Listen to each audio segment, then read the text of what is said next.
So guys, power of history में आज हम पढ़ने वाले चैप्टर 2, जिसका नाम है राजा, किसान और नगर। जैसे आपको पता होगा, आज हम इसका एमसीक्यू करने वाले हैं 1 मार्क्स के, क्योंकि 1 मार्क्स आपके 4 मार्क्स में भी कुछ ना कुछ रोल प्ले करेगा और 4 से 8 मार्क्स में भी कुछ ना कुछ रोल प्ले करेगा, जिससे आपको फ़ायदा हो सकता है। स्टार्ट करते क्वेश्चन नंबर फर्स्ट से। जेम्स प्रिंसेप की मुख्य उपलब्धि थी। क्या थी जेम्स प्रिंसेप की सबसे मुख्य उपलब्धि? तो इसका आंसर है ब्राह्मी और खरोष्टी लिपि का अर्थ निकालना। क्योंकि गाइस, इसने इतनी मेहनत की थी ना जेम्स पियर्सन ने। ऐसा कहा जाता था कि वो सुबह चढ़ता था बड़े बड़े चट्टानों पर और रात को उतरता था। इसीलिए इसने ब्राह्मी और खरोष्टी लिपि का अर्थ निकाला, जिसके जरिए आज हम अशोक चंद्रगुप्त के जीवन के बारे में पढ़ सकते हैं। नेक्स्ट है, इंडिका किताब के लेखक थे। इंडिका किताब गाइस बहुत फेमस किताब है, ठीक है। तो इसका जो लेखक है वो कौन है? इसका लेखक है मेगास्थनीज, ठीक है। क्या नाम है उसका? मेगास्थनीज। सो गाइस, जो हमारा क्वेश्चन नंबर थर्ड है वो कहता है कि मौर्य साम्राज्य, ठीक है गाइस, मौर्य साम्राज्य की सैनिक गतिविधि किसके द्वारा संचालित की जाती थी?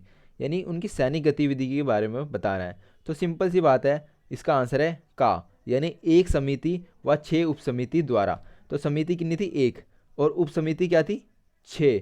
तो इसके मतलब क्या है, इसको हम पढ़ते हैं गाइस। इसमें होता है क्या है कि जो उपसमिति थी ना, उसमें क्या होता था? नौ संचालन, यातायात, खान पीन, ठीक है, पैदल सैनिक, अश्वरोही, रथरोही और हाथियों का संचालन, इन सब प्रकार का होता था। इसीलिए हमारा आंसर क्या है? फर्स्ट, एक समिति व 6 उपसमिति। एक तरह से इन्होंने अपनी स्ट्रेटेजी बना रखी थी कि हम फाइट कैसे करेंगे, ठीक है।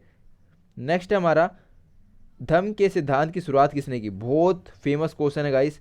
तो धम्म की शुरुआत की थी अशोक ने। सिंपल सी बात है, क्योंकि गाइस अशोक ने जो बौद्ध धर्म है उसको बहुत बड़े पैमाने पे प्रमोट भी किया। इसीलिए हमारा आंसर क्या है? अशोक ने धम्म के सिद्धांत की शुरुआत की।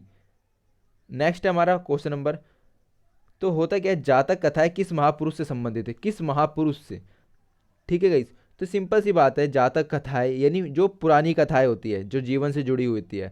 तो जातक कथाएं किससे जुड़ी है? वो है महात्मा बुद्ध से जुड़ी हुई है। यानी हमारा आंसर क्या है? का, महात्मा बुद्ध, जो बौद्ध धर्म के संस्थापक थे।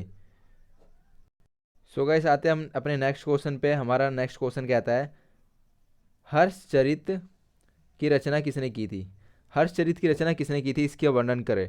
तो इसका जो आंसर है बाण भट्ट ने की थी। किसने की थी? बाण भट्ट ने हर्षचरित की रचना की थी। नेक्स्ट है, सोठी आमतौर पर होते थे। क्या सोठी आमतौर पर होते? सो गाइस, जो सेठी होते थे वो होते थे धनी व्यापारी। कौन होते थे गाइस? धनी व्यापारी, जिनके पास मनी होती थी, ठीक है। इसके अलावा ये एक तरीके से बहुत बड़ा योगदान देते थे साम्राज्य को, ठीक है, पैसे के रूप में। नेक्स्ट हमारा, भारत में सबसे पहले सोने के सिक्के जारी किए थे।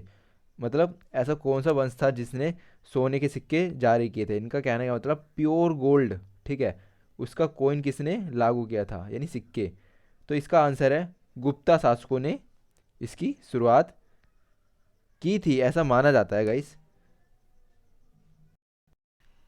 बट गाइस, हमें यहाँ पर क्या देखना है? हमें अपने क्वेश्चन को देखना है, क्योंकि दोनों वंशों ने ना कहीं सोने के सिक्के का प्रयोग किया था। तो जो हमने पहली बात की ना, जो प्योर गोल्ड के कोइन जिसने यूज किए थे वो है गुप्ता शासकों ने किए थे। बट हमें इस क्वेश्चन के अकॉर्डिंग इसे याद नहीं करना है, वो हमारी नॉलेज के लिए था। तो हमें याद क्या करना है इसमें? हमें क्वेश्चन को समझना है इसे, क्योंकि ऐसे में गड़बड़ हो जाती है। तो दोबारा पढ़ते हैं। भारत में सबसे पहले सोने के सिक्के जारी किए थे, यानी फर्स्ट टाइम किसने गोल्ड कॉइन जारी किए थे? ये नहीं पूछा कि प्योर, बस पूछा है पहली बार सोने के सिक्के किसने जारी किए थे। तो उसमें आपको लगाना है कुषाण शासकों ने किए थे, यानी कुषाण वंशों ने सबसे पहले सोने के सिक्के जारी किए थे। और वहीं पे अगर दूसरा क्वेश्चन, इसके अलावा कोई दूसरा क्वेश्चन आता है कि प्योर सोने के सिक्के किसने जारी किए थे, वो थे गुप्ता शासक। मगर इसके अकॉर्डिंग हमारा आंसर क्या है? कुषाणों ने सबसे पहले सोने के सिक्के लागू किए थे। सो गाइस, स्टार्ट करते हैं नेक्स्ट क्वेश्चन। मगध की आरंभिक राजधानी थी।